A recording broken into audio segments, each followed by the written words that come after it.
Hello everyone, welcome to our channel education hotspot. तो जैसे कि मैंने कल आप लोगों से आपकी क्लास 12 सोशियोलॉजी के प्रैक्टिकल के टॉपिक्स पूछे थे, क्योंकि बहुत से बच्चों को प्रॉब्लम आ रही है वाइवा में क्या क्वेश्चन पूछेंगे। देखिए, ये वीडियो में बिल्कुल भी आपको प्रैक्टिकल फाइल के बारे में इन्फॉर्मेशन नहीं दे रही हूँ। फाइल आप लोग अब तक बना चुके हैं। यूट्यूब पे मल्टीपल वीडियोज़ अवेलेबल हैं जिनमें आपको बहुत सारी बच्चों की फाइल मिल जाएगी। आप देख के फाइल वहाँ से बना सकते हैं। यहाँ पे हमारी वीडियो का पर्पज़ है कि आपको वाइवा के क्वेश्चन में डाउट है कि जो एग्जामिनर आएंगे वो वाइवा में आपसे क्या क्वेश्चन पूछेंगे। तो हम उस बारे में बात करेंगे कि आपके वाइवा में क्या क्या क्वेश्चन पूछे जा सकते हैं। तो सबसे पहले हम कुछ जनरल क्वेश्चन देखते हैं, फिर आपके स्पेसिफिक टॉपिक के हिसाब से क्वेश्चंस देखेंगे। तो देखिए, एग्जामिनर कोई बहुत ज़्यादा ऐसे टिपिकल क्वेश्चन आपसे नहीं पूछेंगे, बट सबसे पहली बात जो आपको ध्यान रखनी है, देखिए कॉन्फिडेंस। अगर आप खुद ही वहाँ पे कॉन्फिडेंस बिल्कुल लूज़ करके जाएंगे कि मैंने तो प्रैक्टिकल फाइल किसी और से बनवाई है, मैंने तो यहाँ पे कुछ चीज़ें करी ही नहीं है, एंड मोमेंट पे जल्दी जल्दी काम करा हुआ है, तो ट्रस्ट मी वहाँ पे वो आपका कॉन्फिडेंस जो हिला हुआ होगा ना, जो आप बिल्कुल शो कर रहे होंगे कि ये चीज़ मैंने नहीं की है, मुझे नहीं आती, वो सबसे पहले वहाँ पे विजिबल होगी। कई बार एग्जामिनर बहुत जनरल क्वेश्चन भी पूछ लेते कि अपने बारे में कुछ बताइए, एंड जिस लैंग्वेज में आप कंफर्टेबल हैं please answer in that language only. Don't try कि हम इंग्लिश में बोलेंगे तो हम ज़्यादा कूल लगेंगे, ज़्यादा अच्छे लगेंगे, और इंग्लिश नहीं आती है, आप वह टूटा फूटा अटक के बोल रहे हो, विदाउट एनी कॉन्फिडेंस बोल रहे हो।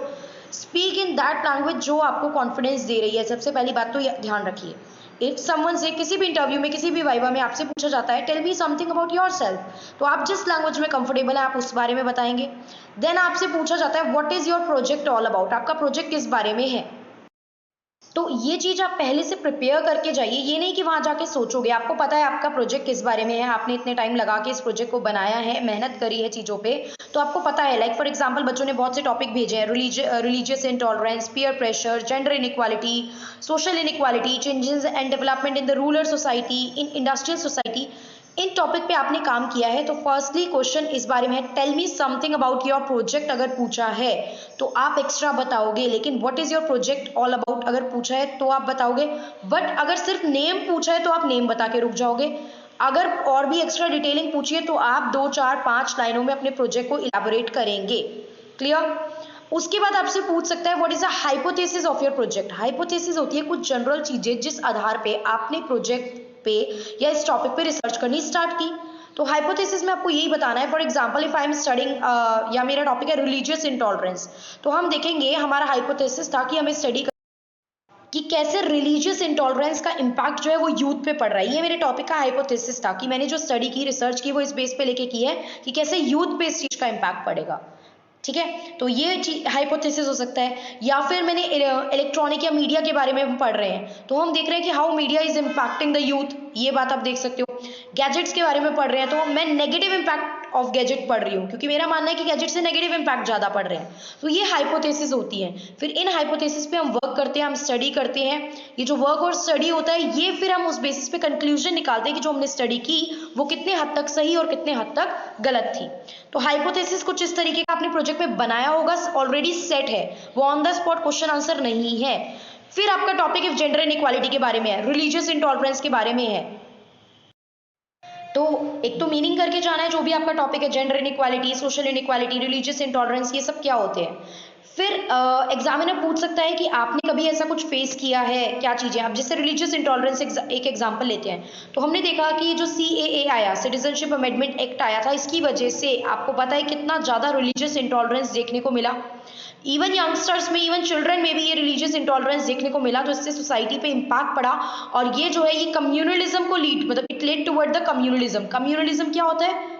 जब आप अपने रिलीजन के लिए इतना ज्यादा मतलब स्ट्रिक्टली उसको फॉलो कर रहे हो कि आप बाकी सारे धर्म को क्या समझ रहे हो, इंफीरियर समझ रहे हो। So this is communalism. तो रिलीजियस इंटॉलरेंस से क्लियर कट हमें कम्युनलिज्म देखने को मिलता है, ये एक्सप्लेन करा। That's how you have to present the topic in front of your examiner. Clear? उसके अलावा एग्जामिनर आपसे हाइपोथेसिस मैंने बता दिया, आपसे पूछ सकता है which methodology you use to collect the data for this. आपने या तो सर्वे बनाया होगा, क्वेश्चनियर करा होगा, कुछ भी फील्ड स्टडी करी होगी ना, पार्टिसिपेंट ऑब्जर्वेशन बोलते हैं, तो आपके पास कुछ सर्वे के पेजेस होंगे, कुछ क्वेश्चनियर होंगे, तो वो सर्वे एंड क्वेश्चनियर वो पूछ सकता है कि किस तरीके से आपने डेटा कलेक्ट किया। तो यू विल आंसर आपने प्राइमरी मेथड यूज करा, सेकेंडरी यूज करा। प्राइमरी मतलब आपने जा जाके लोगों से फिल करवाया है ये क्वेश्चनियर एंड सर्वे वगैरह, या फिर सेकेंडरी कहीं पे ऑलरेडी रिकॉर्डेड इन्फॉर्मेशन थी वो आपने पिकअप कर लिया है। पब्लिश्ड न्यूज़पेपर से, मैगजीन से, आर्टिकल से, किसी ऑर्गेनाइजेशन से।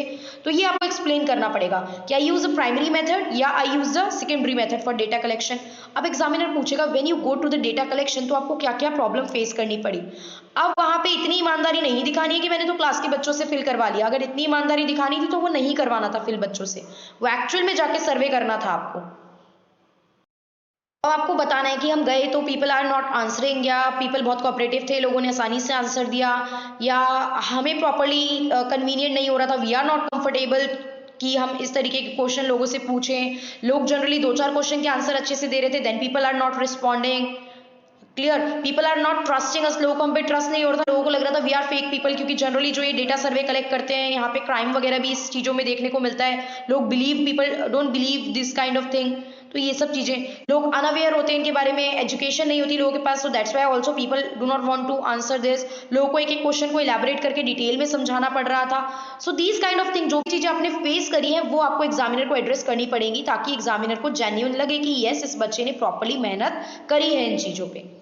बाकी जो भी प्रोजेक्ट में इंफॉर्मेशन होगी वो आपने ऑलरेडी प्रोजेक्ट बनाते हुए स्टडी करी होगी, क्या पॉजिटिव चीजें होती है इसकी, क्या नेगेटिव है, मास मीडिया में क्या पॉजिटिव है क्या नेगेटिव है, रिलीजियस इंटॉलरेंस के इम्पैक्ट क्या होते हैं, रिलीजियस इंटॉलरेंस के क्या क्या कारण हो सकते हैं, किस तरीके से एग्जाम्पल देके आप समझाइए। मैंने एक एग्जाम्पल दिया सीएए का।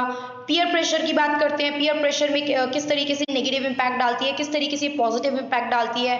तो पॉजिटिवली बात करें तो समटाइम मोटिवेशन का काम करता है पीयर प्रेशर। नेगेटिव की बात करें तो जनरली क्राइम रेट्स देखने को मिलते हैं, गलत जो मतलब प्रैक्टिस ड्रग एडिक्शन वगैरह हो रही है, कई बार ये भी पीयर प्रेशर, यूथ्स में पीयर प्रेशर की वजह से ये चीज़ें देखने को मिलती हैं।